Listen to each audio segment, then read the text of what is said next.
భార్యను వేధిస్తున్న భర్త. రోజూ మద్యం తాగొచ్చి భార్యను చిత్రహింసలు పెడుతున్న భర్త. వరకట్నం కోసం కోడలిని చిత్రహింసలు పెడుతున్న అత్తమామలు. కొన్నేళ్ల క్రితం ఎక్కడ చూసినా నిత్యం ఇలాంటి వార్తలే కనిపించేవి.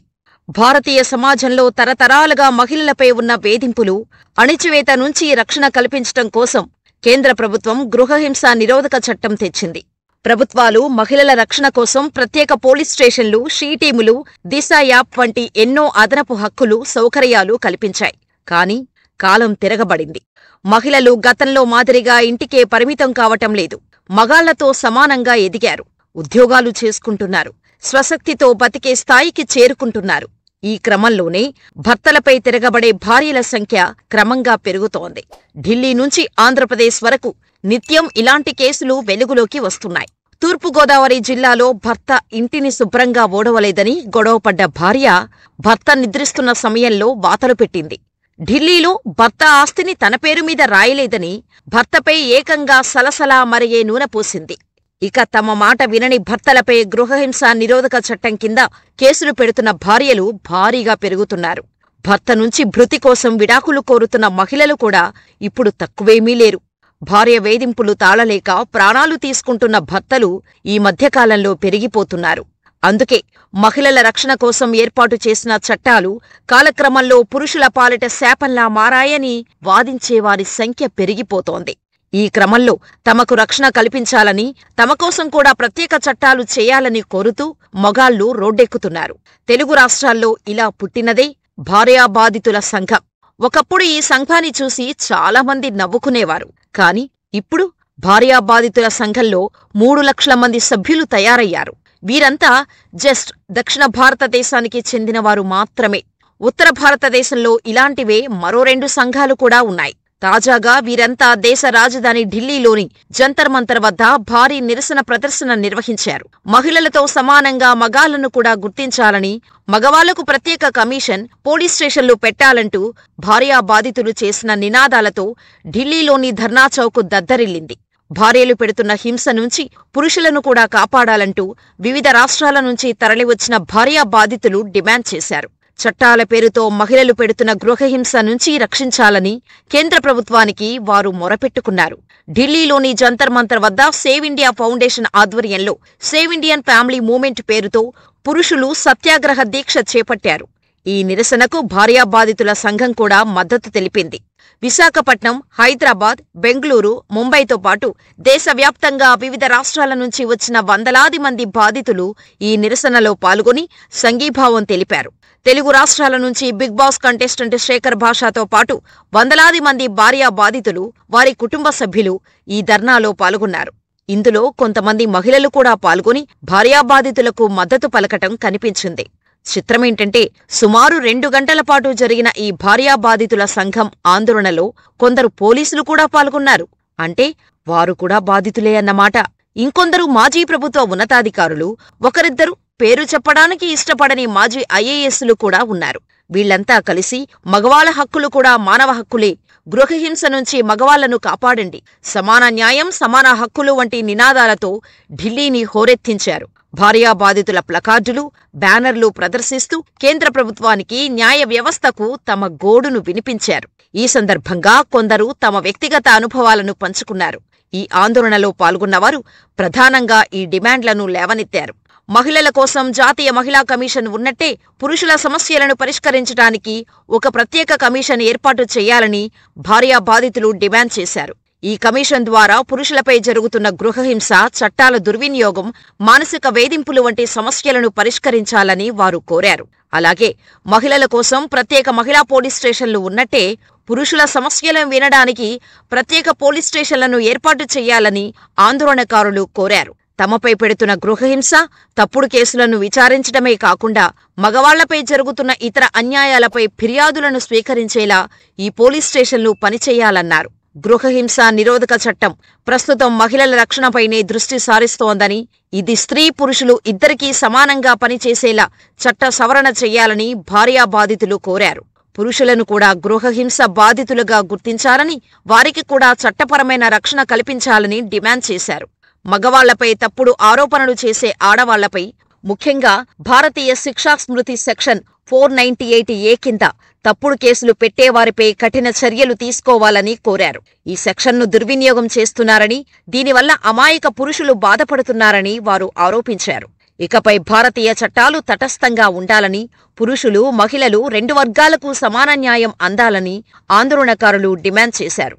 ప్రస్తుత చట్టాలు మహిళలకు మాత్రమే అనుకూలంగా ఉన్నాయని, దీంతో పురుషులు తీవ్రంగా అన్యాయానికి గురవుతున్నారని పేర్కొన్నారు.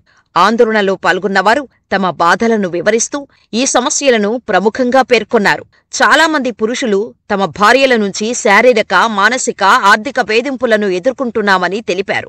శారీరక హింస, బెదిరింపులు, మానసిక ఒత్తిడి వంటి సమస్యలు తమను తీవ్రంగా బాధిస్తున్నాయని చెప్పారు. అయితే భారతీయ సమాజంలో పురుషులు ఎప్పటికీ బాధితులు కాదు అనే స్థిర భావన వల్ల తమ గోడు ఎవరూ వినడం లేదని ఆవేదన వ్యక్తం చేశారు. ఇక ఐపీసీ సెక్షన్ 498A అంటే కిరాతక భర్త లేదా భర్త బంధువులు చేసే గృహహింస చట్టం కింద చాలామంది తప్పుడు కేసులు పెడుతున్నారని ఆరోపించారు.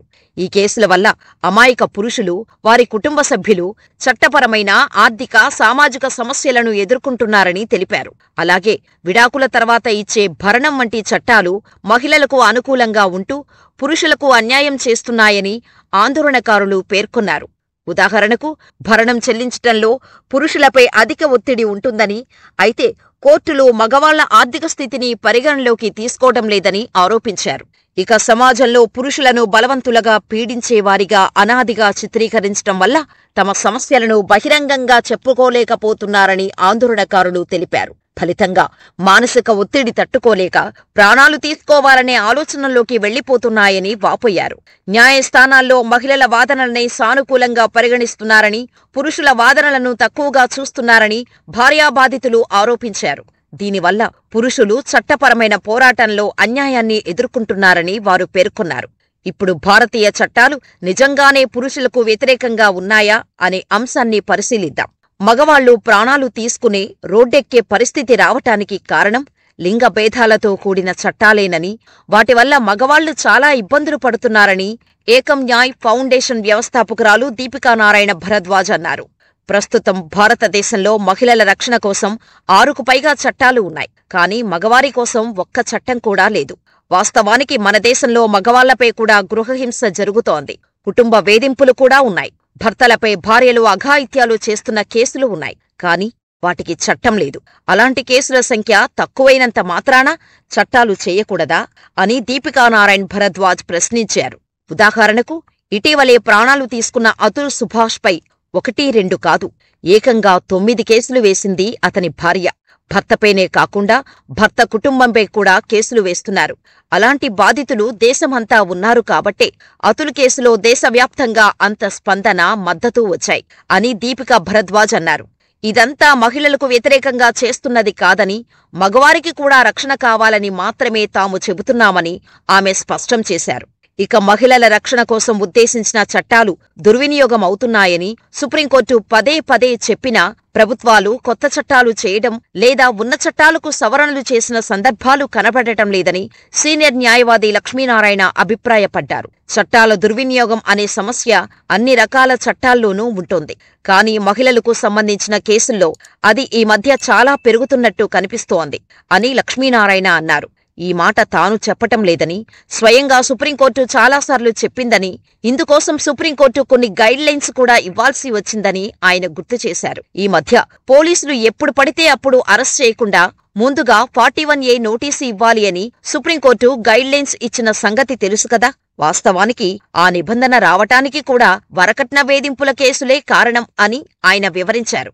ఇక ఢిల్లీలో నిర్వహించిన ధర్నాలో భార్యాబాధితుల సంఘం జాతీయ అధ్యక్షుడు బాలాజీ మాట్లాడుతూ, ప్రస్తుత పరిస్థితుల్లో మగవాళ్ల హక్కుల కోసం ప్రత్యేక చట్టాలు అవసరమని అన్నారు. గృహహింస, ఇతర చట్టాల కింద మగవాళ్లపై అక్రమ కేసుల్ని బనాయించి బతుకుపైనే విరక్తి కలిగేలా కొందరు ఆడవాళ్లు వ్యవహరిస్తున్నారని ఆరోపించారు. ఈ అక్రమ కేసుల్లో కోర్టుల వాయిదాలకు తిరగలేక ఉద్యోగాలతో పాటు ప్రాణాలు కూడా కోల్పోతున్నారని ఆవేదన వ్యక్తం చేశారు. మహిళల రక్షణ కోసం రూపొందించిన చట్టాలతోనే అత్త, ఆడపడుచులను కూడా కోడళ్లు వేధిస్తున్నారని బాలాజీ చెప్పారు. అందుకే మహిళల మాదిరిగానే పురుషులకు కూడా ప్రత్యేక కమిషన్ ఏర్పాటు చేయాలని కేంద్ర ప్రభుత్వాన్ని డిమాండ్ చేశారు. ఆడ మగ ఎవరైనా సరే చట్టాలు సమానంగా ఉండాలన్నారు. రాజకీయ పార్టీలు సైతం తమకు అండగా నిలవటం లేదని, అందుకే ప్రజా యువశక్తి పొలిటికల్ పార్టీ కూడా పెట్టామన్నారు. ఇక మహిళలకు రక్షణ కల్పించేందుకు ఏర్పాటు చేసిన షీ టీంల మాదిరిగానే పురుషుల కోసం హీ టీంలు పెట్టాలని Bigg Boss contestant RJ Shekhar Basha demand చేశారు. భార్యా బాధితులకు రక్షణ కల్పించేలా చట్టాల్లో మార్పులు చేయాలన్నారు. ఆడ మగ అనే తేడా లేకుండా చట్టాలు సమానంగా ఉండాలని, అందుకోసం భార్య భర్త అని కాకుండా స్పౌజ్ అని చట్టాల్లో మార్పులు చేయాలన్నారు. 498A, 376, 493 పోక్సో చట్టాలను వాడుకొని మగవారిని మహిళలు హింసిస్తున్నారని ఆయన ఫైరయ్యారు. ఈ అక్రమ కేసులతో పురుషులు దిక్కులేక ప్రాణాలు తీసుకుంటున్నారని ఆవేదన వ్యక్తం చేశారు. ప్రస్తుత చట్టాలతో కోడలు అత్తపై కేసు పెట్టవచ్చు కానీ కోడలిపై అత్త కేసు పెట్టేందుకు అవకాశం లేదన్నారు. మహిళ అంటే భార్య మాత్రమే కాదని, అత్త ఆడపడుచులు కూడా మహిళేనన్న విషయాన్ని భార్యలు గుర్తించాలన్నారు. మొత్తానికి భార్యా బాధితుల ఆందోళనలు గల్లీ స్థాయిని దాటి ఇప్పుడు ఢిల్లీకి చేరాయి. భారతీయ సమాజంలో తరతరాలుగా మహిళలపై ఉండే వేధింపులు, అణిచివేత నుంచి రక్షణ కల్పించటం కోసం ఏర్పాటు చేసిన చట్టాలు కాలక్రమంలో పురుషుల పాలిట శాపంలా మారాయని వాదించేవారి సంఖ్య క్రమంగా పెరగటానికి కారణాలేంటి? మహిళల నుంచి మగాళ్లకు రక్షణ కల్పించేలా ప్రత్యేక చట్టాలు తీసుకురావాల్సిన పరిస్థితులు నిజంగానే వచ్చాయా? మీ అభిప్రాయాలేంటో మాకు కామెంట్ రూపంలో తెలియచేయండి. ఇలాంటి మరిన్ని వీడియోల కోసం మన ఛానల్ని సబ్స్క్రైబ్ చేసుకుని ఈ వీడియో మరింత మందికి చేరేలా లైక్ చేసి షేర్ చేయండి.